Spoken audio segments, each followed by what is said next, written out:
Good morning, good morning, good morning, good morning, good morning. I don't know who needs to hear this. I started making my other video, but the fly that has been bothering me for the past couple days hasn't bothered me. It's only when I'm downstairs.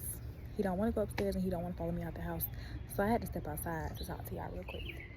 Um, but y'all, I don't know who needs to hear this. God gave me two words. Two words off of one sentence. Shut your mouth. Shut your mouth, shut your mouth, shut your mouth. I don't know who he talking to or what he talking about, but you know exactly what he talking about. He said, shut your mouth. Why are you doing all that talking? He said, so the first message is the fact that he's saying, it's done in the spirit. Why are you still talking? Why are you still complaining?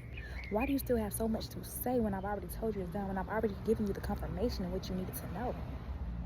He's asking, is there something else that you need? Perhaps is there something else that you need, perhaps? Oh, baby, he finna get funny with you. You keep doing all that talking, all that rah-rah. He said you sitting in the back. He said you're sitting in the bed crying. He said you sitting in the bedroom talking to yourself in the shower, talking to yourself as if he ain't already told you what it is and what it ain't. He said he already gave you the confirmation. He sent it right there. He sent it and it was loud. And just because it's still quiet, just because he ain't moved on your accord, because he gave you confirmation, so you expect that it was supposed to happen tomorrow. He said keep on. He said keep on. He said keep on with the talking, keep on with the rah-rah. Cause you sounding ungrateful. You sounding like you don't trust me. That's what he's saying. He said it sounds like you don't trust me. Okay. Pray for a little reassurance. Pray for a little reassurance, pray for a little clarity, and let him bring you a little, to get you back in your mojo. Yesterday I was talking about motivation and how when you don't take things to God, your motivation kind of starts to slip because God is now not providing the motivation in which he was providing you when he first instilled something onto you and into your soul. And with that being said, that's kind of what's happening right now. So here's the thing. You started getting discouraged because it wasn't happening at your pace. He gave you a confirmation. He told you that he was going to show up. He sent someone to tell you. He sent the interviewer. He sent the person doing your applications at the job, at the college, at the apartment, at the car lot. He sent those people to tell you, oh, this looks really good. Da, da, da, da. You might still didn't get approved that time, but he sent you a word in which it was only for you. Oh, your credit looks really good, but da da da da da. Oh, this looks really good, but da da da da. So now you know what to use and say on your next application or to do the next time you speak to someone. He gave you that, and that was your confirmation. So now he's like, hey, use that and go into whatever it is I'm telling you to go into. And to do it, it ain't just send 7 people you got a book, you writing a book. It's not send 7 people your manuscript and give up just because all of them said no or didn't return your message. I understand it takes a lot out of you to type it all up and make it cute, put a bow on it and send it out. But understand, he said send it to 30. He said send it to 30 and you'll get 7 people that respond back. Versus sending it to 7 and getting no one that responds back and no one who says yes. He said do the work. He said put the time and the effort in, but you sitting there crying because ain't nobody responded back. That's ungrateful when he already giving you the confirmation and already giving you the reassurance. He's already giving you the next step. He's already giving you what you needed to change, what you needed to work on, what you needed to add to your resume. He's already giving it to you. You go into that interview and they say, oh, you know what? We need 5 years of this experience. Put 5 years of experience on the resume. If they call back, they ain't gonna ask how long you worked there. They gonna ask, oh, how was she when she worked there? Oh, how was it when he worked there?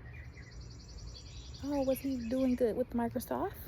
Was he doing good in Google? Do you guys really use this platform? You know, you ask those questions. I ain't saying a lot about that, but you know what I'm saying? It just depends on the situation. Whatever God tell you to do it. Y'all better open your ears and listen. Now, to the other half of the population, to the other half of who is watching. And this could be both ways. Because the problem and the reason that stuff ain't going through, and the reason that you keep getting those, and the reason you keep getting redirected and you need to do this instead of that, is because you're talking too much. Talking to the wrong people. I'm talking about you go in on the interview and you tell them so much. Tell them everything. Oh yeah, and I was just been applying to all these jobs and I just ain't got heard call back. Why are you going in there telling them folks that? Shut your mouth. You go on home and you telling your peoples, oh yeah, I got an interview tomorrow. Oh, I'm so goodness. I got an interview tomorrow. I'm touring this. I'm touring that. You ain't gotta tell them that. Let me tell y'all, when I went and bought my car, nobody knew I was buying a car. My sister was literally with me. My baby was with me. Nobody knew I was buying a car. Nobody even knew I was genuinely like in the market. Like, of course, I was looking, things of that nature. My family was supposed to be helping me. But every time I was trying to get help, nobody was really helping me doing the hard work. So I went about doing it how I wanted to do it because it just wasn't getting nowhere. And every time I would get pulled back, and I was tired of getting pulled back. And these people, like the people that you come from, the families in which you come from, the friends in which you have made over time, will be crabs in the barrel if they're not looking to grow and grow towards God the same way that you are.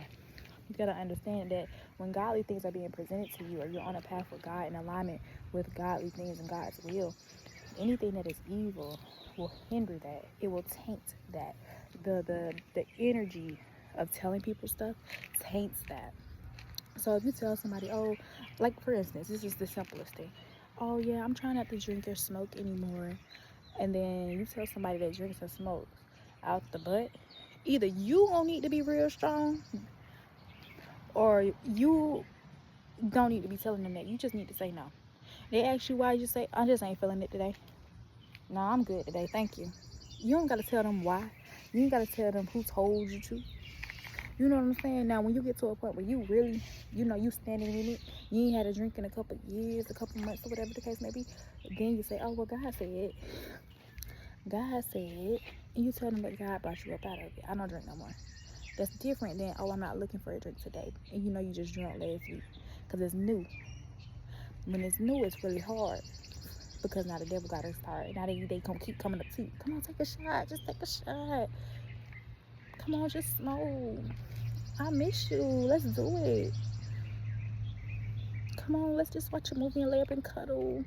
Ain't nothing gonna happen. What the guy say? Just the tip. Yeah, clocking it. Cause what? Don't worry about it. I won't be telling you why. Like just stuff like that. Oh, I'm on my period. Oh, I didn't take a shower. You know what I'm saying?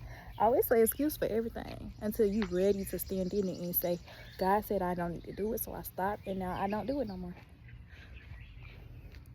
Oh, and then like men, for women, this is for women, but because like men, they'll say, well, you already got a kid, so why you don't want to do it now? Because God told me not to, boo. Like, you good? You cool? I wasn't really trying to do it with her daddy either. I thought we was locked in. We was together for a long time. You know what I'm saying? Same thing for the women too, though. Same thing for the men. I mean, men can, take it how it applies. But I know, even just being a single mother, that is something that I get a lot. As if I'm just supposed to give it out because I already done gave it out once or twice. Like, who are you? Who are you? What? Come on now. So, with that being said, shut your mouth, y'all. Shut your mouth, shut your mouth, shut your mouth. At the end of the day, whatever it is that God wants you to do, He's going to tell you. And He don't want you to tell other people. And He don't want you sitting there questioning if it's going to happen or not after He's already told you it's going to happen. Because He's told you what to do. Well, He wouldn't be telling you to do something if you weren't going to reap the rewards for that. You know what I'm saying?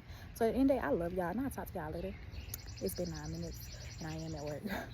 But I love y'all and I'll talk to y'all later. And just shut y'all mouths, okay? Love y'all. Bye-bye.